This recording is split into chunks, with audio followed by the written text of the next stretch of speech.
What's up everybody, Chris here, and I am back to bring you that Pearson opinion. Sorry about the lack of content over the last couple of weeks, guys. I actually just bought a house and moved in, but more about that in another video, because we are here today to talk about Final Fantasy VII the Remake. Oh, and if you haven't already, guys, don't forget to click that subscribe button and keep up to date with all things Pearson opinion. So, Testuya Nomura has been at it again, guys, with these awesome interviews. This time, he's telling us about the battle system, just how action orientated it actually is, a new cover system, switching in and out of characters, destructible environments and boss limbs, and also he gave us some really cool information on the materia system too. Now that's a lot of stuff, so let's just jump right in.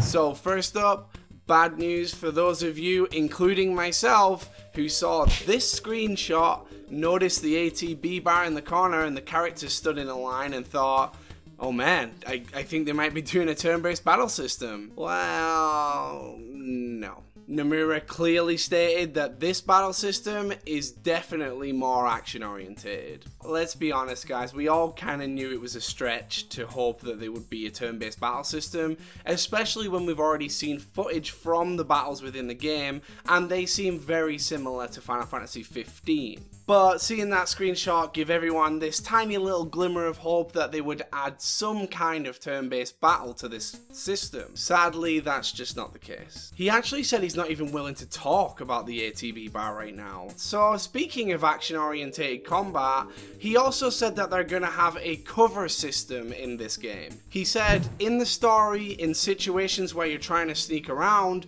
you won't just be able to march down the middle of the path.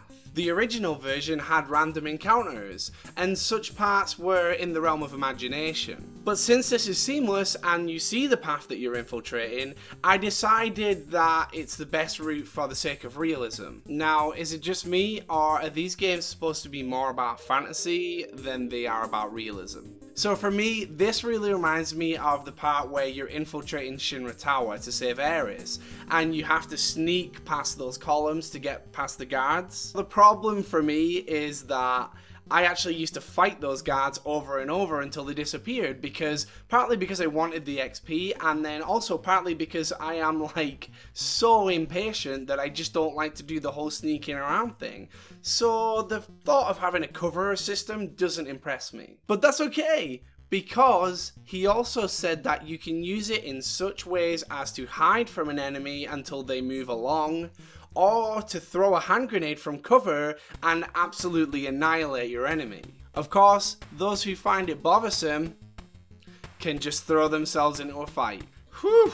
So that's okay then. He also teased that there's going to be a special element for gun wielders such as Barrett when they're using the cover system. Which brings me on to my next point, that you can switch characters in this game. The ranged characters are used for different roles within the battle, which is actually not uncommon in Final Fantasy VII as a whole. For instance, look at the battle against Ultimate Weapon when you're on your airship. You can't actually attack with Cloud, you can only use magic or summons, and you can actually attack with your ranged characters. So that's actually not something that's new to the game really. But it is really refreshing and nice to know that you can change from one character to another and you're not just controlling Cloud. So one thing I found super interesting about his interview is that he said the environments are going to be destructible and certain boss elements are going to be destructible too. His example for this was the Scorpion boss at the beginning of the game. He said that there are part-based elements, like the Scorpion's legs for instance, that are destructible.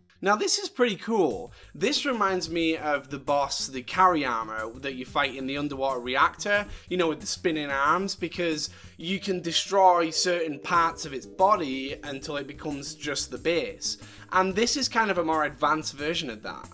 I'm just really hoping that it still does that whole flashing red thing with the super awesome sound effects, you know, like... Probably not though.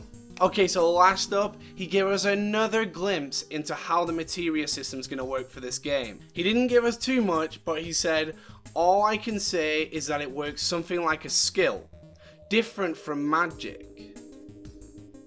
You can use it when you set a materia that has an effect that can be used in battle. Now, I thought that magic came from materia and that the two were connected, and that's kind of the whole premise of materia in the game. Anyway, that's kind of disappointing for me because now I'm thinking, well, how does magic work then? And how do the summons work then? Hopefully magic and summons are actually still materia that can be equipped, but what he actually means is it's more support materia that you can be used like a skill. So for instance, your ×2 cut, enemy skill, all that kind of stuff might be on the ATB bar, and then once that's filled you can actually use that as a skill. I mean, that would work pretty well. Anyway guys, what do you think of the news? I know there's a lot to take in there, but let me know what you think about the way materia is turning out. Let me know if you like the action-orientated battle system and the cover system. Drop me some comments below and let me know what you thought. Like the video, and do not forget to subscribe.